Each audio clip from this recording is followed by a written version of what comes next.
Yes, we are recording. It scared me. Welcome to Gospel Tangents, the best source for Mormon history, science, and theology. I'm Rick Bennett. I'm excited to have Dr. Matthew Bowman back on the show. He's the author of Joseph Fielding Smith, a Mormon theologian. We're going to be giving away a free copy of this. So if you'd like to win this copy, go to gospeltangents.com/contest, and I'll be giving you away this copy right here. In our next conversation, we're going to dive into the topic of Mormon Studies, especially at Claremont, and talk about the series that Matthew helped start here at the University of Illinois. There are several books in the series, and so we'll dive into that.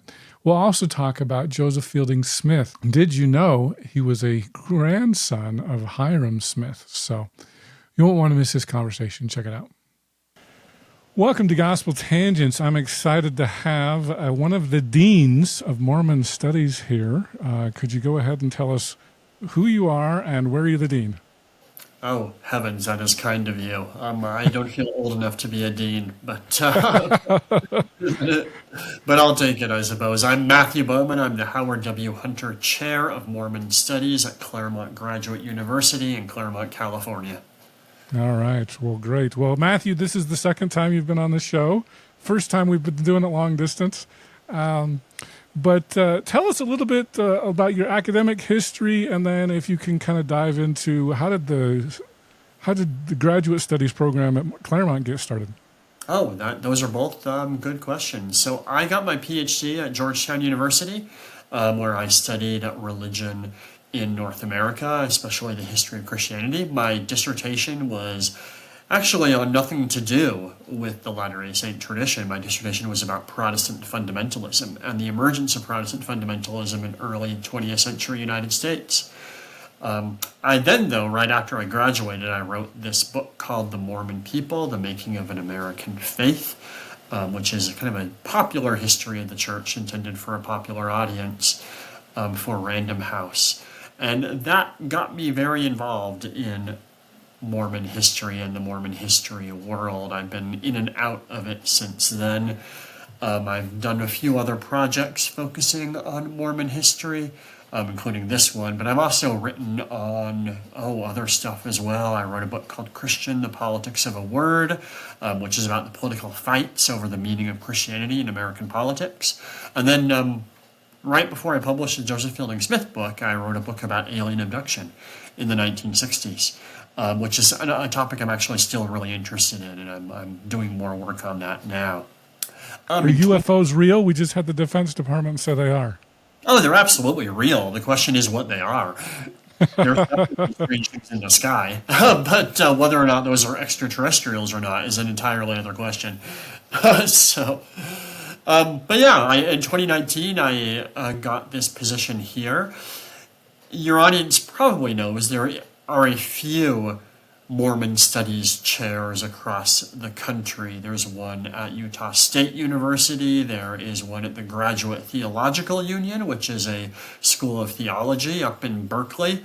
They've got a chair of Mormon Studies. There's most prominently one at the University of Virginia. But the one I hold here at Claremont Graduate University is the oldest one in the country. It's been around for a little more than 15 years now, and I am the third holder of it. Before me, there was Richard Bushman, who was the inaugural holder of the chair, and then Patrick Mason. Patrick left to take the chair at Utah State University in 2019, and I replaced him here. Well, very good. Now, and we should just mention, for those of you who are maybe not as plugged into Mormon Studies, did Jan Ships have anything to do with that? She just passed away this week, which is really sad news. But I thought she had something to do with Claremont, but maybe I'm wrong. No, not to my knowledge. I believe she came here and spoke once, and certainly... I said in her obituary in the Salt Lake Tribune that I have this job because of her. And I think what I mean by that is Jan Ships, of course, was not LDS of any sort. She was never affiliated with any Mormon tradition. But her work on the Mormon tradition, I think, made almost single-handedly made the study of this tradition something that seemed legitimate and of interest to people who are of no Mormon background whatsoever. She made the study of this tradition a legitimate academic pursuit. And because of that, universities like mine that have no historic relationship, geographical, cultural, or otherwise, to the Mormon tradition, found a chair worth having. Yeah. And maybe, I'm trying to remember, because I talked with Deidre Green. Doesn't she work at the Graduate Theological Union in Berkeley? She holds the chair. That's what I thought. Correct. I didn't realize it was a chair. I think she downplayed that. She was on my podcast about a year or so ago. Yeah, it is a chair. Okay, well, that's good to know. I'll have to give her a hard time for not publicizing herself a little bit better there. But there was somebody. Oh, it was who? Do you know who the fundraiser was? Was it before Bushman? There was somebody that was like in charge of Mormon Studies, but it wasn't an endowed chair before that. So there are a few just locals, right, who did some fundraising for the chair, but you might be thinking of Armin Moss. Armin Moss. It was a woman. Okay.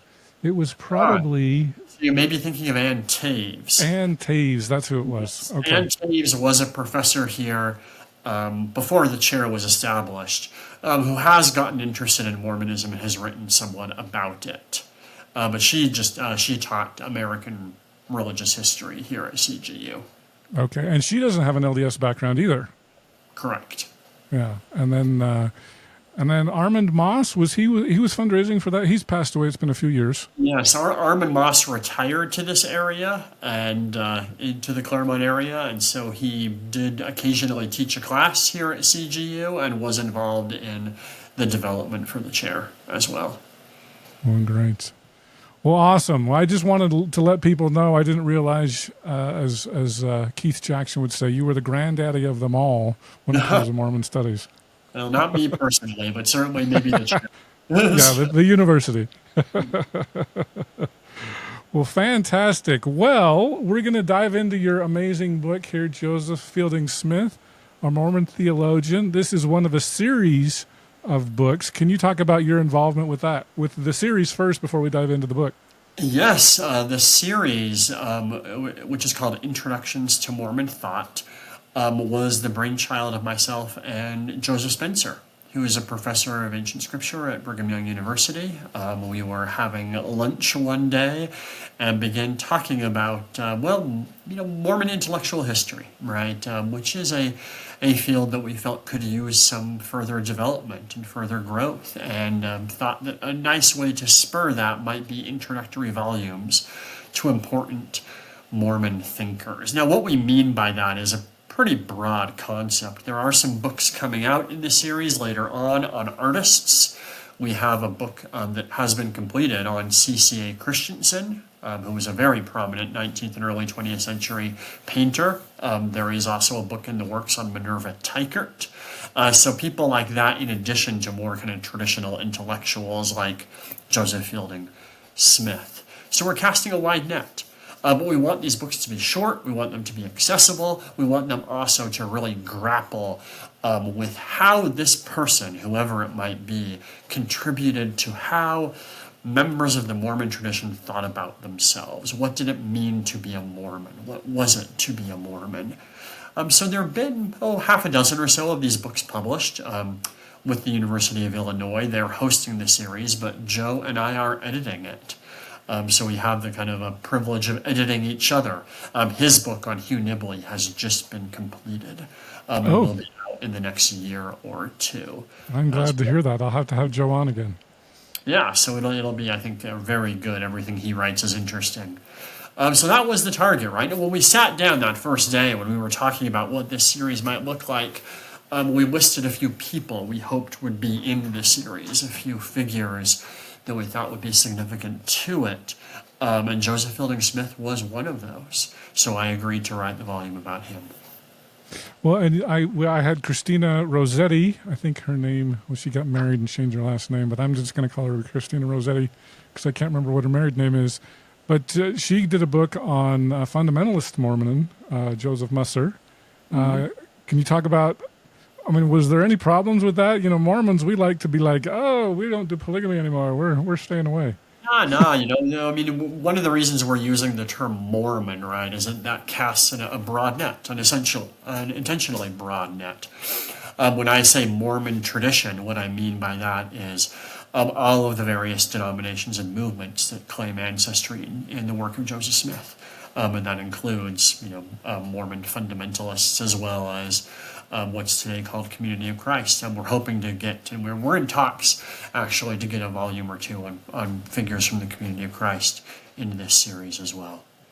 Well, cool. How many, do you have like a set number of people that these are basically biographies for the most part. How many people are you going to have in the series? When we initially negotiated with the University of Illinois, we said we'd just maybe shoot for 10 or 15 and see how it goes, but the series is going very, very well. So nice. I think they will be happy to continue publishing them as long as Joe and I are willing to recruit and edit them. Well, very good, very good. Can you talk about some of the other people besides Christina and you and Joe that have written some of these books and who the biographies are about? Yeah, so the first volume published was Christine Hagelin's book on Eugene England, which I think is a really kind of nice counterpart to this book on Fielding Smith, right? These are two figures that represent really divergent strands within 20th century thought. We also have, Mike Austin on Vardis Fisher, who is another, I think, figure in that broad net, right? Vardis Fisher was baptized LDS as a child, but never really considered himself a member of the church. And indeed, there's a famous, somewhat apocryphal story that Mike discusses about Fisher's wife driving to Salt Lake and berating Leonard Arrington when Arrington included Fisher in a list of important Mormon writers. His widow saying he wasn't a Mormon, even though he was baptized, right? Fisher was a novelist and a very prominent early 20th century novelist who won a Pulitzer Prize for fiction for a book called Children of God, which was a fictionalization of the history of the church in the first 20 years or so of it. So Austin has a book about him. Let's see, who else? Chris Talbot just published a book on Sonia Johnson. She was a guest on Gospel Tangents. Yeah, looking at Sonia Johnson's kind of her thinking about Mormonism, but also the way she thought about feminism during the second wave feminist movement. That's another one. George Handley produced a volume on Lowell Bennion. As I said, we have just now finished in manuscript form. Jenny Champeau wrote this book on C.C.A. Christensen, who was maybe the most important artist in the first couple of generations of the church. Joe has just finished a book on Hugh Nibley. J.B. Hawes just finished a volume on Richard Bushman. Oh, really? That's interesting. A historian on a historian. So yeah, there are quite a few, I think, in the works, and Deidre has actually agreed to write a book on Eliza R. Snow as well. I didn't know that. Quite a few, yeah. Well, very good, very good. So since you and Joe kind of came up with this idea, I guess you got first pick on who you wanted to write. Why did you pick Joseph Fielding Smith? Well, that's actually a good question. I'm not going to name names here, but my initial inclination and my initial interest was actually in Bruce R. McConkie. Given, I think, my background in, I study the history of fundamentalism. I'm very interested in the history of fundamentalisms of all sorts. However, we had another author who tentatively agreed to contribute to the series if the subject could be Bruce R. McConkie. And so I seeded McConkie. And you may see if that, I'm not, as I said, I'm not going to name names, but you may see that volume emerging at some point. But I thought, Wait a minute. Are you saying that you got arm wrestled away from Bruce R. McConkie? Is that basically what you're saying? Correct. Yes. Well, I will not say arm wrestled away. I will see happily seated in order to secure this person's participation in the series. Okay. I'll put it. And you're not going to tell us who this is? Don't they need publicity? I am not. Sorry. That's funny. But I thought, well, if not McConkie, then who else, right? His father-in-law. Yeah, precisely. And really, I think his intellectual parent, right? The person who, more than anybody else, influenced McConkie. And influenced, I think a whole generation. I say in the volume that I think Joseph Fielding Smith is the most significant LDS theologian in the 20th century, and I stand by that. I think that's... Even over Widsoe and Talmage? Yes, absolutely. Is that because he lived so long? It is because I think ultimately Fielding Smith was more influential than them. Fielding Smith left a deeper mark, and a mark that persists even more deeply than Talmage does, even up through today. Very interesting. And I guess we should also, the other person in the running, the Mount Rushmore, I guess we've named three of those, but, well, all four of them, because Bruce was very influential as well, don't you think? Yeah, Bruce absolutely was influential, but I think Bruce is in many, not completely, but in many ways, Bruce is a systematizer and an organizer of his father-in-law's thoughts, rather than being, I think, as sort of blazingly original in many ways as his father-in-law was. Very interesting. Is that your Mount Rushmore of 20th century theologians right there? That's a fun question. I mean, there's a lot of other cases that could be made, right? B.H. Roberts certainly is a figure there. Margarito Bautista, I think, who is a really significant figure in Latin American Mormonism. And remains a really understudied and underthought about thinker. I think if you want to go more recently and into the 21st century, I think Sherry Dew is an incredibly influential thinker. Oh, wow. You got a book coming out on her?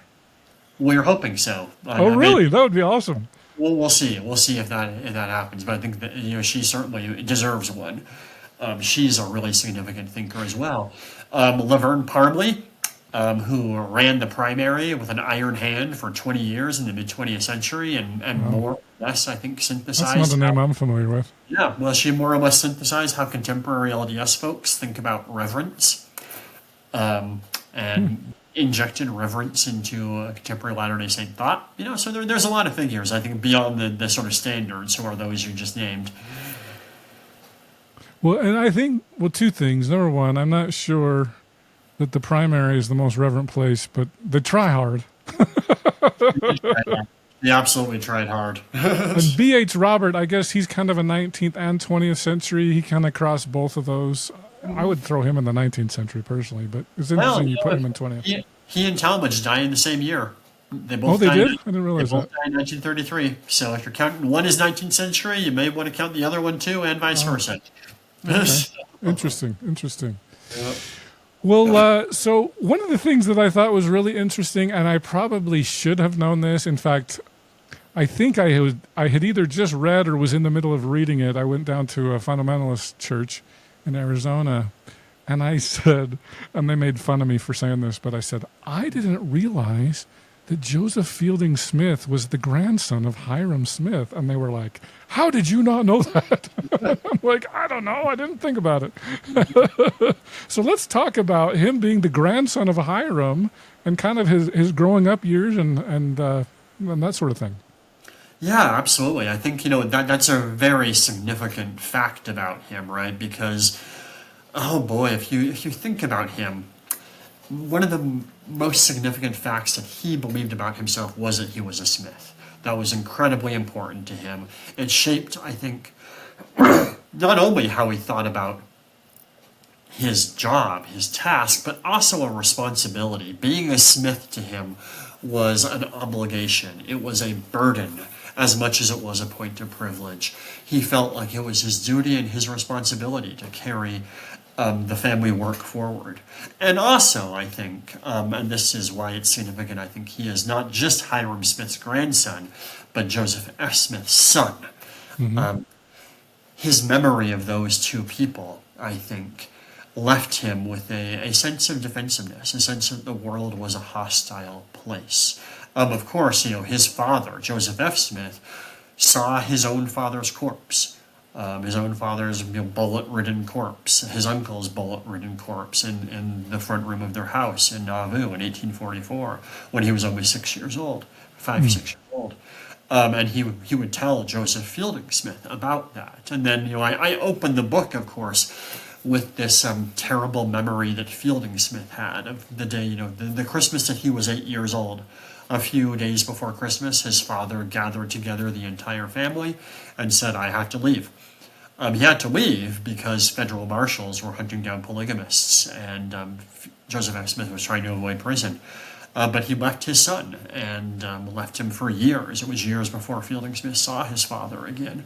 And Fielding Smith, even he has this sort of reputation, I think, and somewhat earned, of being a rather sort of stoic, serious figure, right? But when he writes about that in the biography he wrote of his father and in other places, you can really feel Fielding Smith, just, this sort of anger and pain. He says something like, "Well do I remember the fear that I felt when the federal marshals came and knocked on our door hunting for my father." He talks about being afraid and being sad. And those sorts of feelings, I think, really never left him. And that sense then of belonging to this family that had been persecuted for, as Fielding Smith believed, for their duty to the truth, to this church that they believed, that they were commissioned by God to establish and lay out. That really marks his legacy and how he understands what his life's mission is.